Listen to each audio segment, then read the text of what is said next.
Hello everyone. Hello everyone. In this video today, I will continue the story, and the name of the story is a different kind of a school.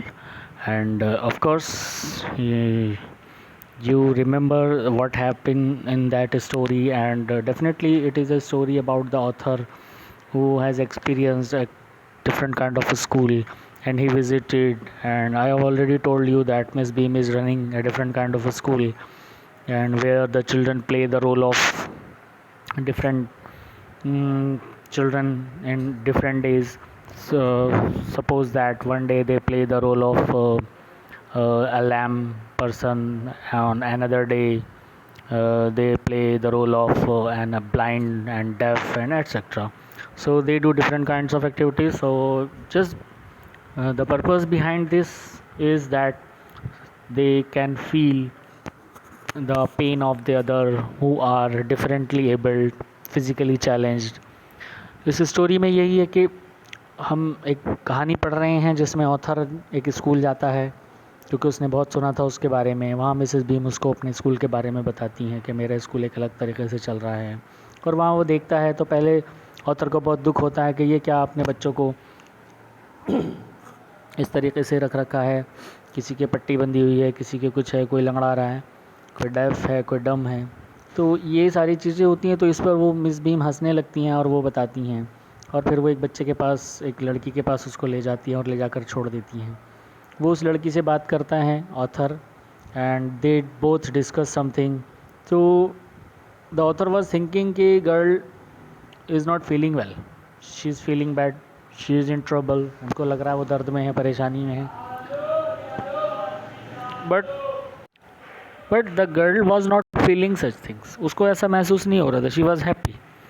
तो the important point in that story when the author asked to the girl that कि how will you feel after this, so and he asked that all other students are helping to you or not. So she said of course they are helping, but if I would be in that place, अगर उस जगह पर मैं होती तो मैं उनकी ज़्यादा केयर करती, ज़्यादा हेल्प करती। वो उतनी नहीं कर रहे हैं। But one thing in this paragraph is कि शी वॉज सेइंग दैट कि ओ गॉड जल्दी से ये दिन जाए मेरा आज वाला, कम से कम। तो वहाँ पर वो बात करते करते चल रहे हैं प्लेग्राउंड से। वो कहती है कि चलो वॉक करते हैं, और फिर वो पूछती है गर्ल्स कि वेयर आर वी नाउ। तो द ऑथर सेड दैट कि we are in the playground, so we are walking towards the house. Then the author replied कि हम हाउस की तरफ जा रहे हैं, घर की तरफ। Miss beam is walking up and down the garden with a tall girl. What is the girl wearing? My little friend asked. A blue cotton skirt and a pink blouse. I think it's Millie, she said. What color is her hair? Very light, I said. Yes, that's Millie. She's the head girl. So यहाँ पर क्या हुआ कि they both were walking, और miss beam जो हैं वो ऊपर नीचे जा रही हैं, she is walking ups and downs. वहीं पर author asked to the girl कि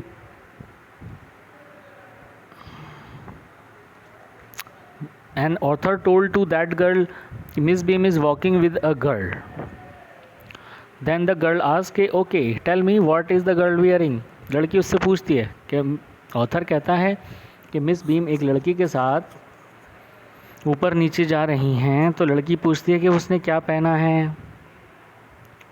तो वो कह देते हैं कि ब्लू कॉटन की स्कर्ट है और एक पिंक ब्लाउज़ है। उसी से जो गर्ल है वो बता देती है कि वो, मुझे लगता है वो मिली है। And then she again asked okay what is the color of her hair. Then the author said कि it is very light. Then तो वो कहती है कि yes वो तो मिली ही है, she is the head girl है वो स्कूल की। There is an old man trying to up roses. I said yes that Peter, he is the gardener, he is hundreds of years old.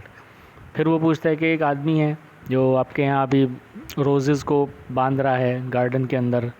तो वो कह देती है, गर्ल कहती है कि वो पीटर है, वो हमारे यहाँ बहुत सालों से काम कर रहा है और वो उसकी एज हंड्रेड्स ऑफ ईयर है। And here comes a girl with curly red hair, she is on crutch. Again the author said कि एक लड़की है अब जो क्रचेस में आ रही है। कर्ली रेड हेयर हैं उसके। तो द गर्ल रिप्लाइड कि वो she is Anita.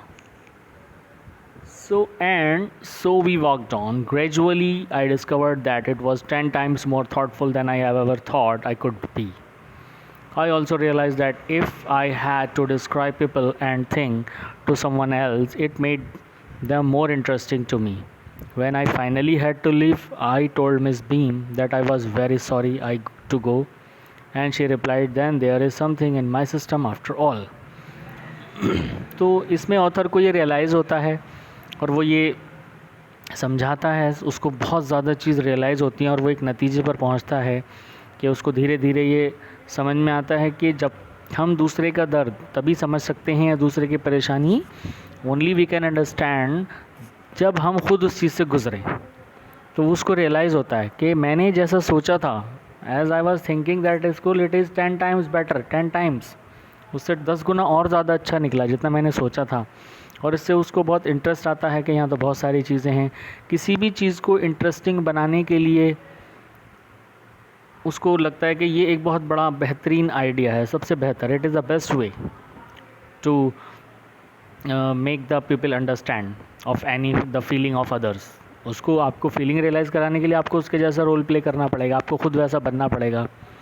So that's why miss beam was running the school in which the students were doing the role of a blind, deaf, lame, these kind of people, so that they can understand and they can be supportive, they can have the helpful nature, they can be kind to others। जब उनको कोई वैसा आदमी मिले कि when they find the people, blind people on road or lame or deaf, तो at that time they can feel the pain, so they could help without thinking, immediately they should ready to help। कि इनका ये मकसद था कि जब भी उनको कोई ऐसा इंसान मिले और उनको इस तरह का लोग मिलें तो उनको बच्चे जो हैं, उनके स्टूडेंट्स, वो बिना सोचे विद इन अ मिनट उनकी हेल्प करने के लिए रेडी हो जाएं, क्योंकि वो उस पेन को, वो उस दर्द को समझ रहे होंगे, क्योंकि उन्होंने अपने ऊपर वो चीज़ें अप्लाई करके देखी थी, प्रैक्टिकली दे डिड इट।